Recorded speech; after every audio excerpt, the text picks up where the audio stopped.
probability distribution functions.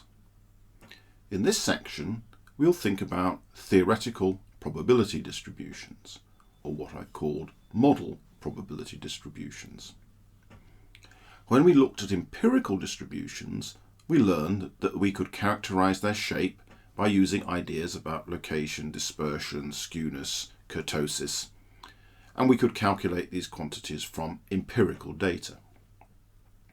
A theoretical probability distribution can be described exactly by a mathematical formula without reference to any empirical data at all. We call these probability distribution functions.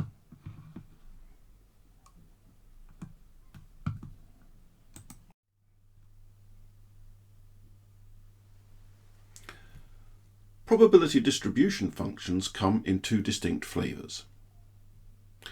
For discrete variables, imagine tossing a coin where the outcomes are either heads or tails, or rolling a die where the outcomes, if it's a normal die, are 1, 2, 3, 4, 5, 6. In each of these cases, these outcomes are discrete. For discrete variables, we have what's called a probability mass function. The probability mass function gives the probability of each possible discrete outcomes. So for the toss of a fair coin, we either get heads or tails, and the probability of each of these outcomes is 0.5. Okay, let's park for the moment probability mass functions. We'll come back to them a little bit later. Right now, I want us to concentrate on continuous variables. For continuous variables, we have a probability density function. The probability density function gives the probability density. Surprise, surprise. There'll be more on what this is exactly below. For both discrete and continuous variables, there's also a cumulative distribution function, also called CDF. Recall the idea of the empirical cumulative frequency distribution, ogives, etc. This is a theoretical analogue to those. I want now to look at the normal probability density function. In fact, you've already seen a visual representation of it, or several visual representations of it. Remember a few slides ago, I showed you some nice, smooth, symmetrical, bell-shaped curves. These were pictures of the normal probability density function. Of course, now we're going to look at a mathematical expression for it. It is this expression here, which looks, at first sight, rather fearsome. I want to reassure you, you really don't need to know anything about this for the exam at all. This is really for your general interest, and it can do you no harm at all to at least see it once. Let's take it apart. It has two parameters. First of all, mu, which we find in this part of the expression here. X minus mu squared. I'm sure you'll remember that we've seen that kind of expression before. Mu locates the center of the distribution. It is in fact the mean of the distribution. X minus the mean of the distribution squared is of course some kind of squared deviation. Sigma measures spread or dispersion. It is in fact the standard deviation. You can see that it appears twice in the expression, once in this bit here and once in this bit here where it's squared. If we know both of these things, the mean and the standard deviation, and we know or are told that the distribution has a normal probability distribution function, then we know exactly what the distribution looks like. That is all that you need to know for our purposes in this course. But I'm going to go on in the next few slides, for those who are interested, to look in a little bit more detail at this mathematical expression up here. Anyone who's not interested, you can just skip these bits. It's not important for the course.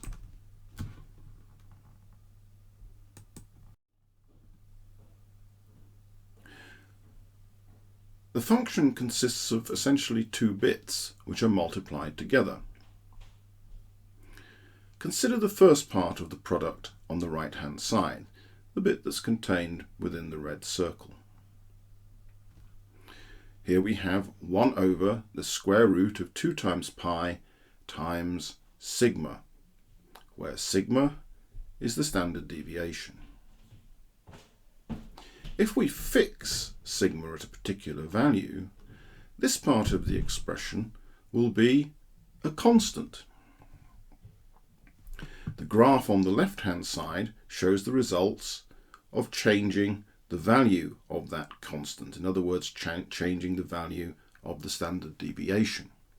For example, when sigma is equal to 1, when the standard deviation is equal to 1, then this part of the function is equal to, well, almost 0.4, 0.399. In fact, it's this point just up here. And of course, as the standard deviation changes, the value of this part of the function will decrease.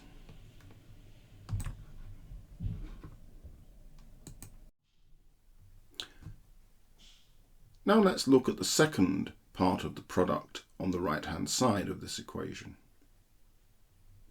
You can see that this part, which is slightly more complex than the first part that we looked at, depends on mu, where mu is the mean, and it also depends on sigma, where sigma is the standard deviation. But in addition, it's going to vary with x. What is x?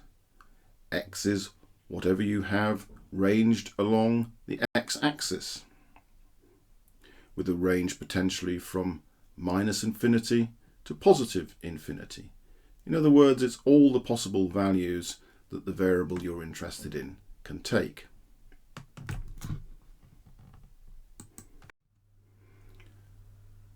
As an example, let's consider what happens if mu equals 0 and sigma equals 1. The mean equals 0 and the standard deviation equals 1, in other words. Then this expression here actually simplifies rather radically. It simplifies, in fact, to this one down here. If mu is 0, x minus 0 squared is simply x. And if sigma is 1, 1 squared is 1, and 1 times 2 is 2. It also turns out that we can use another little trick. You might remember from elementary algebra that we can write an expression like this, which has a negative exponent, as a reciprocal.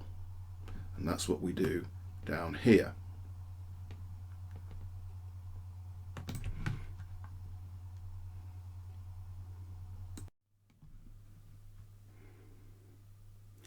If we plot this simplified right-hand portion of the product term in the PDF, what we get is this curve in this figure here. A symmetrical curve with a maximum equal to 1 when x equals 0, when 0 equals the mean, in other words. Well, that's interesting. But what's the other part of the expression, the first part of the right-hand side, doing? Well, all that is doing is rescaling everything.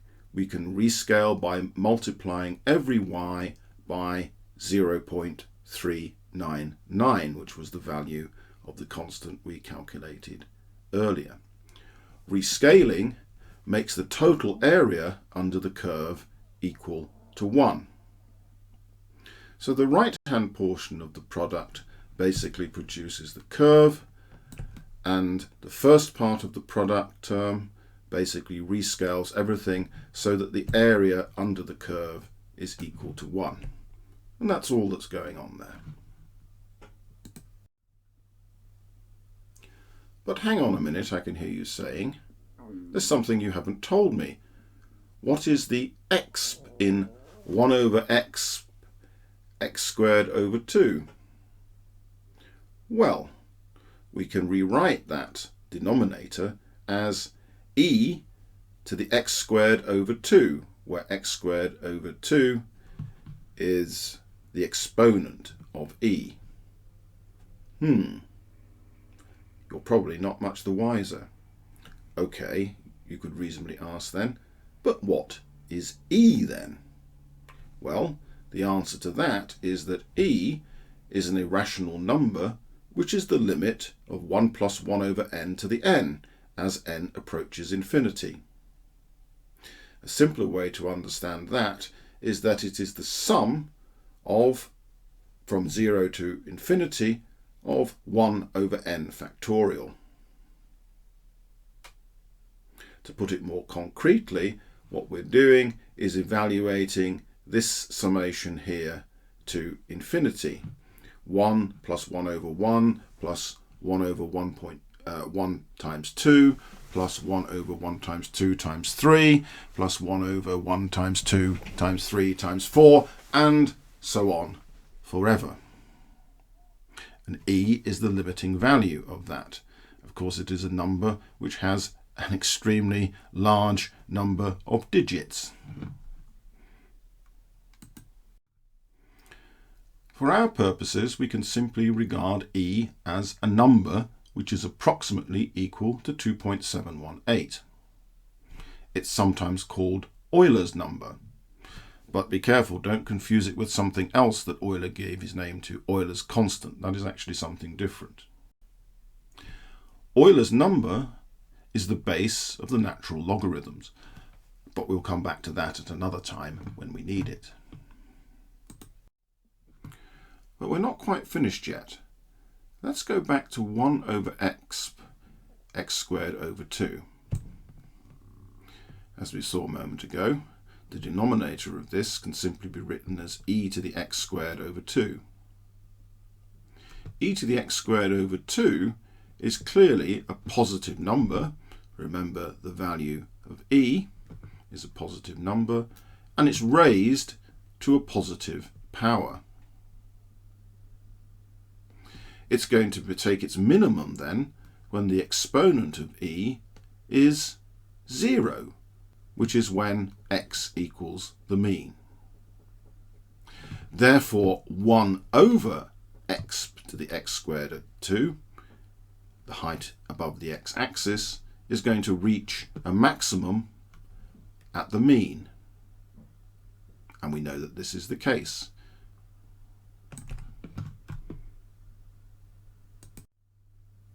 The normal distribution is actually many distributions which depend on the precise values of mu and sigma, the mean and the standard deviation.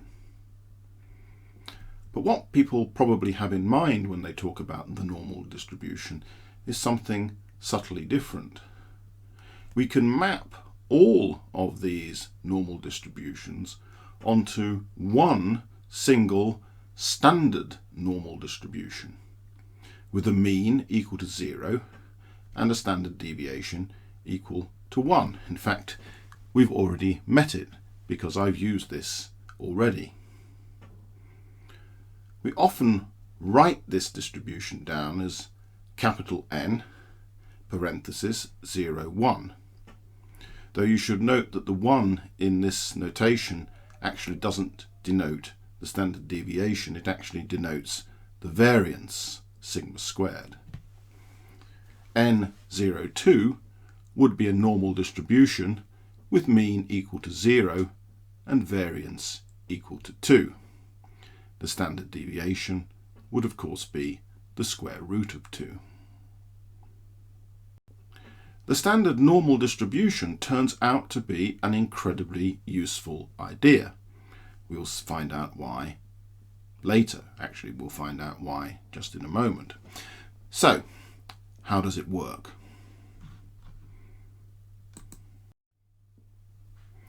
The best way to see this is to take an example. Let's assume that diastolic blood pressure in a population is distributed normally, with the mean equal to 75 and the standard deviation equal to 11. So this is one possible normal distribution, or one of the possible normal distributions. We want to turn this into the standard normal distribution. To do that, we have to take several steps. Step 1. We subtract the mean of 75 from each of the x's, from each of the observations of blood pressure. So what does that actually do then? Well, here we have the original distribution with the mean of 75. You can see that it is centered over 75 and a standard deviation of 11. If we subtract the mean from each x, consider what happens to the mean. Subtracting 75 from the mean shifts it and centers it on 0.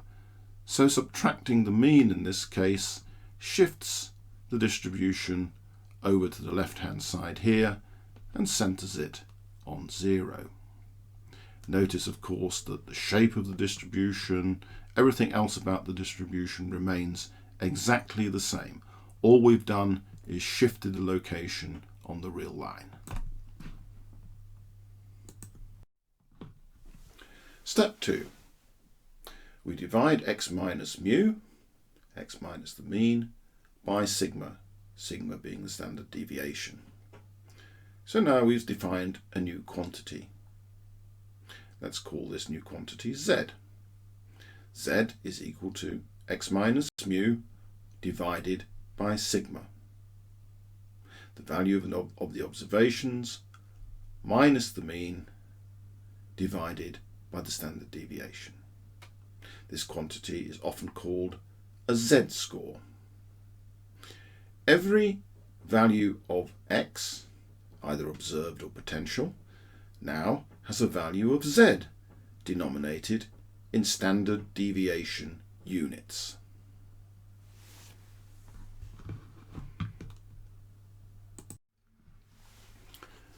Okay, so let's look and see how all this works out visually. Step 1, we've already seen. We basically subtract the mean. Subtracting the mean shifts the original distribution denominated in the original scores to the left and centers it on 0. The original mean of 75 now corresponds to a new mean of 0. In step 2, we take these, what one might call deviation scores, deviation from the mean scores, and we make a translation of them. We translate them into standard deviation units. So a deviation score which is minus 11 below the mean maps onto a score in standard deviation units of minus 1. A score of plus 11 deviation, a deviation score of plus 11 maps onto a new score in standard deviation units of plus 1.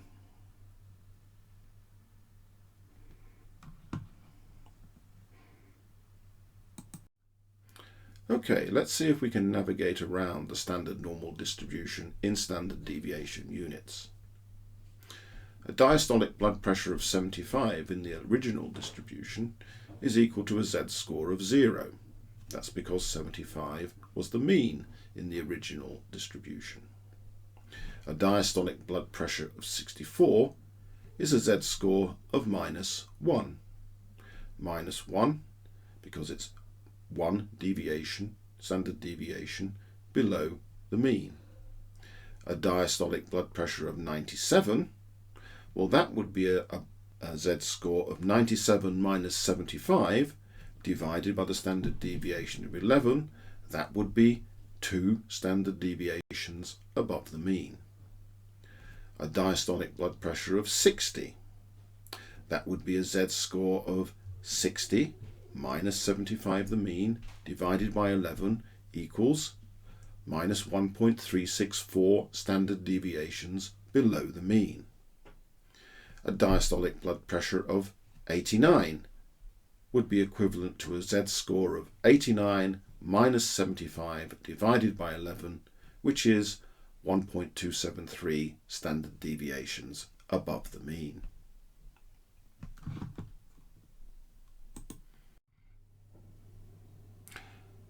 Let's look at some pictures to illustrate features of the standard normal distribution. You'll remember that I said that the whole area under the curve is equal to 1. We can also figure out the area between any given z-scores. So for example, if we want to know what the area is between the mean with a z-score of 0 and a point which is 1 standard deviation above the mean, then the answer is 0.341. In other words, just over a third of the total distribution lies between the mean and 1 standard deviation above the mean. By the symmetry of the curve, it is also true that just over a third of the distribution lies between the mean and 1 standard deviation below the mean. Between 1 standard deviation above the mean and 2 standard deviations above the mean, approximately 0.136 of the curve lies, and exactly the same lies between 1 standard deviation below the mean and 2 standard deviations below the mean. And if we're interested in the area which lies between 2 standard deviations above the mean and 3 standard deviations above the mean, then that's 0.022, and by symmetry the same proportion lies between 2 standard deviations below the mean and 3 standard deviations below the mean. So basically you can see that the vast majority of the distribution, almost all of it, lies between 3 standard deviations below the mean and 3 standard deviations above the mean. So just to reinforce all of that, the area under the curve is equal to 1, or we could express it in percentage terms as equal to 100%. 50% is above the mean, 50% is below the mean. About 34% is between the mean and 1 standard deviation above the mean. About 68% is between the mean and plus or minus 1 standard deviation from the mean. In other words, more than 2/3 of the distribution lies within 1 standard deviation of the mean. Over 95% of the distribution lies between the mean and plus and minus 2 standard deviations from the mean. 99.8% of the distribution lies within 3 standard deviations of the mean.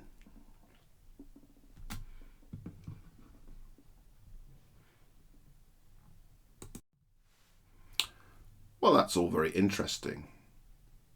But what about arbitrary areas under the curve? Well, there are 3 ways to do that. We could do it by math. That would involve integrating f of x over the range that you require. But that would really be a bit of a bore, and I'm not going to ask you to do it. We could let the computer take the strain and get R to do it, and in a moment I'll show you how that works. We could also rely on the old-fashioned method. That is, that the areas have already been computed and tabulated, and we can use a table of values.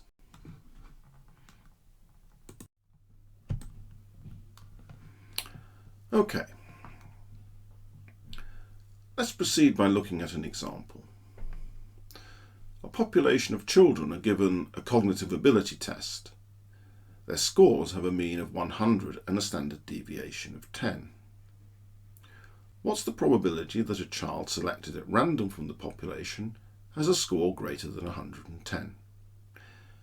What we need to do is find the z-score that corresponds to 110. 110 minus the mean of 100 is equal to 10. Obviously, 10 is one standard deviation above the mean. In this nice convenient table here, we then look up the z-score of 1.00. Okay, so here we have 1, we look across, and we see that 00 is in this column here. So we get this number here, 0.1587. But what is this number? This is the area to the right of the z-score.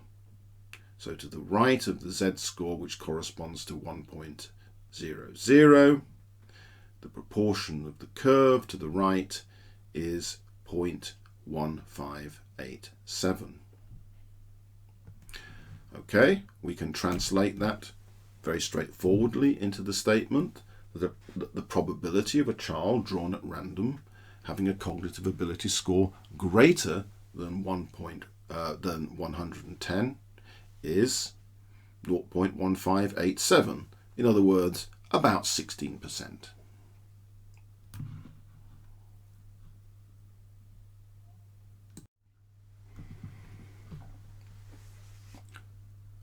Let's look at a more complicated example. This time the number 37 bus's mean journey time between the stop you get on at and your final destination is 16 minutes, with a standard deviation of 3 minutes.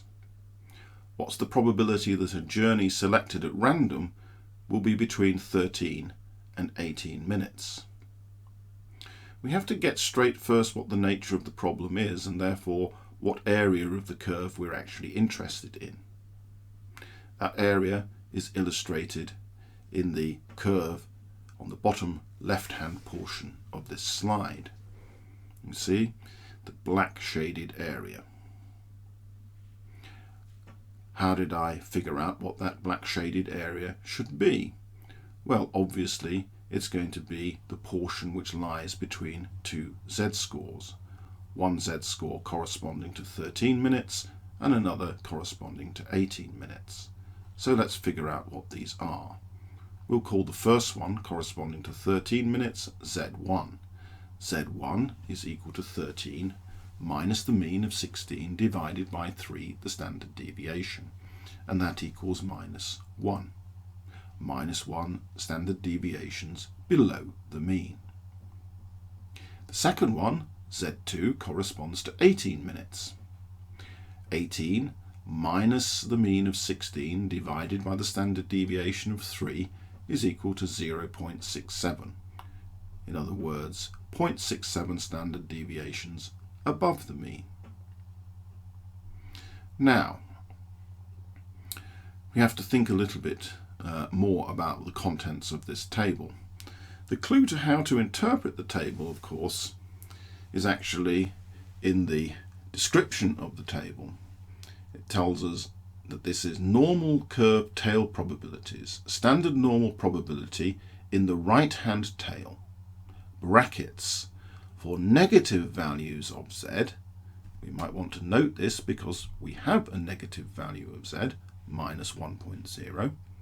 For negative values of z, the probabilities are found by symmetry. In other words, what applies to the right-hand portion of the graph above the mean by symmetry also applies to the left-hand portion below the mean. So we don't need, obviously, two separate tables for values above the mean and values below the mean. Okay, so now let's work out the area between the mean and Z1. That's going to be equal to 0.5 minus 0.1587. That's going to be equal to 0.3413. Why 0.1587? Well, because we know that the area which is beyond 1 standard deviation from the mean is 0.1587. So if we subtract that from 0.5, that gives us the remaining area between 1 standard deviation and the mean. The area between the mean and our second z-score is likewise equal to 0.5 minus, in this case, 0.2514. Why 2.514? Well, we look up the z-score, we look up the proportion corresponding to the z-score 0.67. If we do the calculation, that gives us the answer 0.2486. So, the answer to the question involves adding these two proportions together. The probability a random journey will be between 13 and 18 minutes is therefore 0.5899.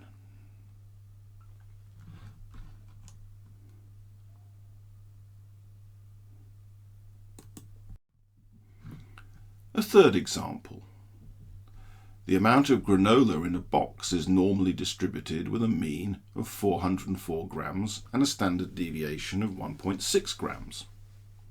It claims on the box that the net weight is 400 grams. What proportion of boxes will be underweight? This is a rather straightforward problem. First of all, we work out what is the z-score that we're interested in. Well, the z-score is going to be 400 minus the mean, 404, divided by the standard deviation of 1.6. That gives us a z-score of minus 2.5.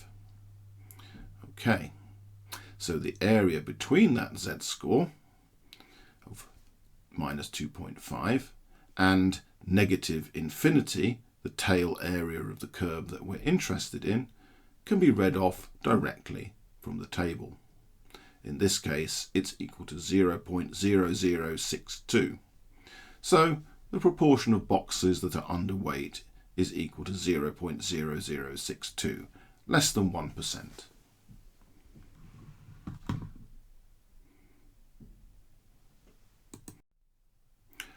Hopefully by now, you've got the hang of using a table of z-scores and tail probabilities. But you must be saying, there has to be an easier way than this. And of course there is. We can let R take the strain. Let's use another example. The scores of an armed forces aptitude test are normally distributed with a mean of 73 and a standard deviation of 14.3. What proportion of scores are above 107? Let's use R to find the answer to this. Okay, so let's get R to do some of the hard work for us. Just to remind ourselves of what the problem is. So we have the scores of an armed force aptitude tests are normally distributed. They've got a mean of 73 and a standard deviation of 14.3. And the question we want to answer is what proportion of scores are above a raw score of 107. So the first thing that I'm going to do is I'm going to just load up here this particular package, ggplot2. The reason that I'm doing this is in a moment I'm going to make a little plot. Now, you normally wouldn't have to do this. I just want to illustrate what the nature of the problem is that we're looking at, but drawing the plot is not in any way integral to solving the problem. So we'll just load that up, highlight it and run. And I also, to help me draw the plot, want to draw on a function. Let's just run that here. Again, this is not something that you need to do, or you would only need to do it if you wanted to make a nice plot similar to the one I'm going to produce in a moment. I didn't write this particular function. I rather shamelessly borrowed it from someone else. But yeah, that's basically how things go here. Now then, let's do the first thing that we need to do. Let's calculate the z-score corresponding to 107. Well, that's very, very easy and straightforward to do. We simply make this little calculation here. 107 minus the mean of 73 divided by 14.3. We're going to then assign the result of that calculation to z here. This arrow here is the assignment operator, and if I just write z down here again, I will print the answer out. There it is down there. The answer is 2.377622. Okay, so we now know that a score of 107 corresponds to a z-score of basically 2.378. So now let's make use of the plotting function. That's this function here, normal prob area plot. You don't need to worry about the details of this. It's not very important. Just think of it as a little kind of abracadabra, which is going to make a little plot here, which is going to clarify for us the nature of the problem that we're trying to solve. So here's the standard normal distribution. Here is a point which is 2.38 standard deviations above the mean. And this is the area here that we're ultimately interested in finding. So we now need to get the tail area, which is greater than 2.38 standard deviations above the mean. And surprise, surprise, R will have a function, or does have a function, which allows you to get that number. But there's a little twist. There's a little difference to what you've been doing earlier when you were looking at the table of values.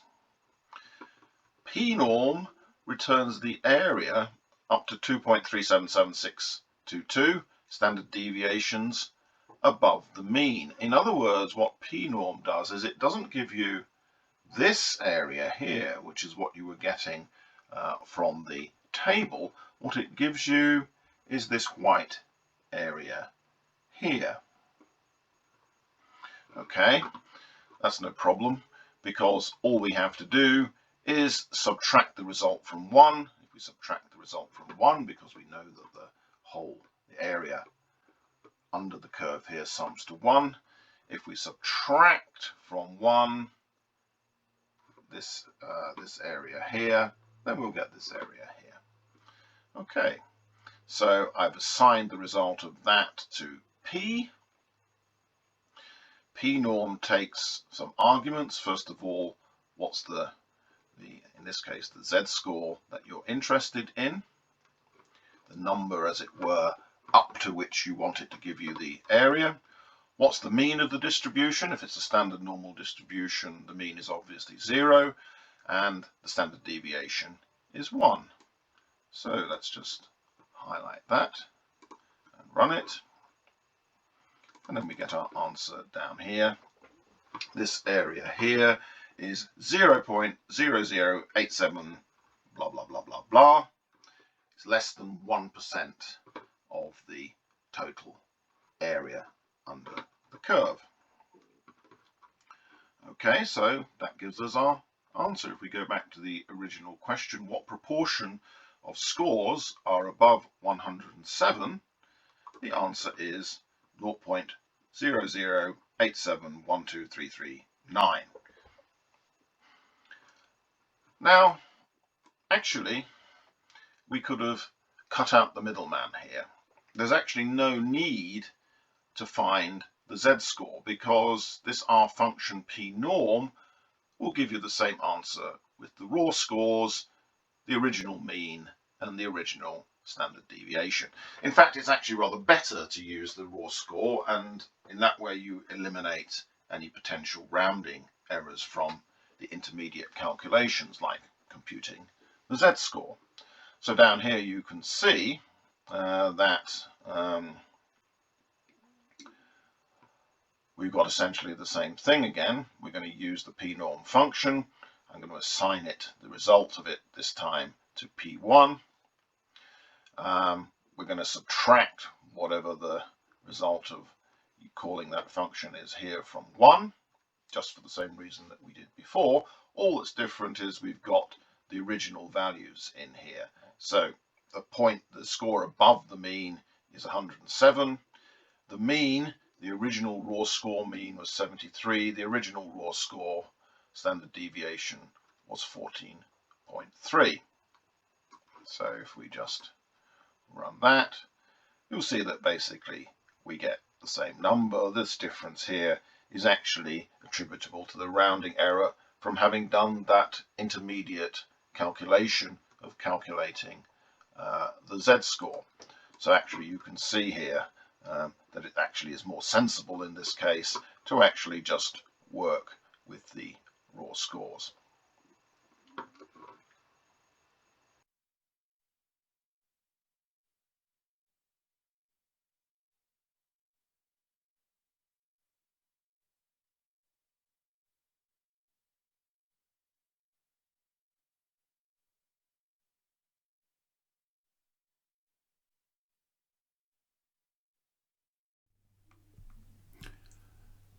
Let's look at one last problem, still working with the aptitude tests.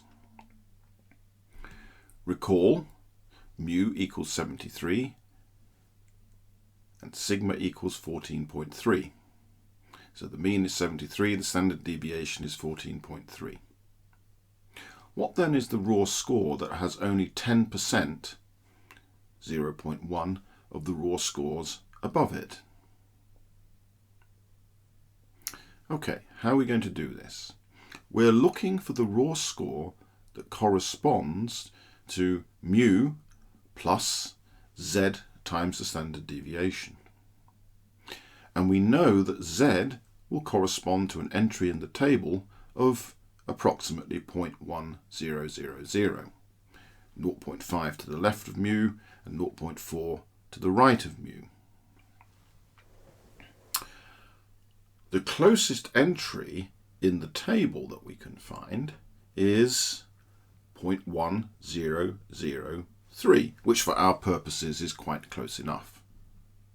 We look up what the z-score is that corresponds to this. It corresponds to a z-score of 1.28. Okay, so what we are looking for is mu plus 1.28 times the standard deviation, which is 73 plus 1.28 times 14.3, which in turn is equal to 73 plus 18.3, which gives the answer 91.3. That is the original raw score that we're looking for.